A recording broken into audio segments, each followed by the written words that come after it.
दोस्तों, दुनिया में अगर कोई देश ऐसा है जो अपनी शक्तियों का गलत इस्तेमाल करने से पीछे नहीं हटता, तो वो देश कोई और नहीं बल्कि साउथ कोरिया है, जो समय समय पर अपनी पावर का मिसयूज करता रहता है, जिसकी वजह से दुनिया भर के देश इसके दुश्मन हो चुके हैं। जहां साउथ कोरिया के पागल राष्ट्रपति ने अपने विस्फोटक परमाणु की वजह से भारत के साथ साथ कई देशों को परेशान करके रखा हुआ है।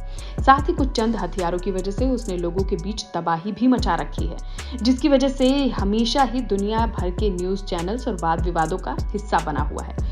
तो आइए जानते हैं कि उत्तर कोरिया के राष्ट्रपति किम जोंग ने भारत को लेकर आखिरकार क्या स्टेटमेंट दिया है। लेकिन वीडियो को शुरू करने से पहले इस तरह की इंफॉर्मेटिव न्यूज को जानने के लिए हमारे चैनल को लाइक करना ना भूलें। साउथ कोरिया के राष्ट्रपति आए दिन कुछ न कुछ ऐसी हरकतें जरूर करते हैं जिसकी वजह से वो देश विदेश के लोगों के नफरत का पात्र बन सके। जहां इन्होंने अमेरिका जैसे विकसित देश के राष्ट्रपति डोनाल्ड ट्रंप को भी अपने आगे झुकने पर मजबूर कर दिया था। वहीं बीते कुछ सालों पहले यहाँ के तानाशाह राष्ट्रपति ने अपने पड़ोसी देश चीन को भी चेतावनी दे डाली थी, जिसे देखकर तो यही लगता था अगर इनके रास्ते में कोई भी आया तो वो उन्हें बिल्कुल नहीं छोड़ेंगे। लेकिन ये देश हमेशा से ही इतना पावरफुल नहीं हुआ करता था। जब से ये देश साल 1953 में पूरी दुनिया के सामने एकदम से अस्तित्व में आया है, तभी से इसकी ज्यादतियां बढ़ती हुई दिखाई दे रही हैं और अब इतना ज्यादा पावरफुल हो गया है कि किसी भी देश को परमाणु बम से उड़ाने का दम रखता है। तो ऐसे में सवाल ये उठता है कि ये देश क्या भारत का भी दुश्मन है?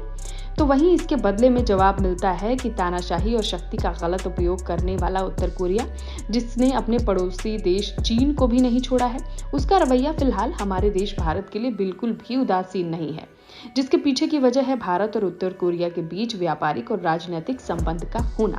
लेकिन ऐसा बिल्कुल नहीं है कि हमारे देश के प्रधानमंत्री नरेंद्र मोदी जी इनके द्वारा बनाए गए नाजायज परमाणु बम के खिलाफ नहीं है।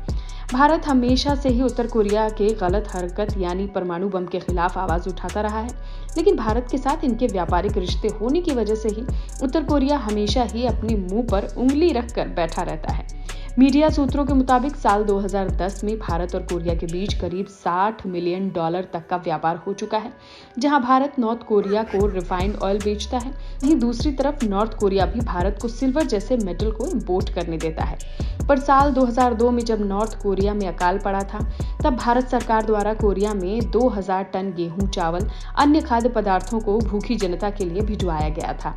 तो वहीं फिर दोबारा साल 2010 में उत्तर कोरिया को भारत ने मदद के तौर पर 13,000 टन दालें भी दी थी। अब आपको इन सभी चीजों से तो बात समझ आ गई होगी कि जब जब उत्तर कोरिया किसी भूखमरी या महामारी का शिकार हुआ है, तब तब भारत ने उसका साथ दिया है, उसकी मदद की है।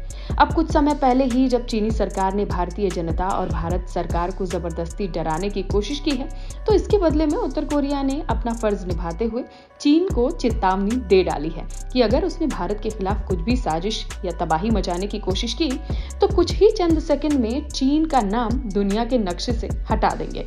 तो दोस्तों, आपको नॉर्थ कोरिया के राष्ट्रपति द्वारा चीन को भारत के खिलाफ साजिश के लिए डराना उनकी वफादारी को दर्शाता है या फिर कुछ और है?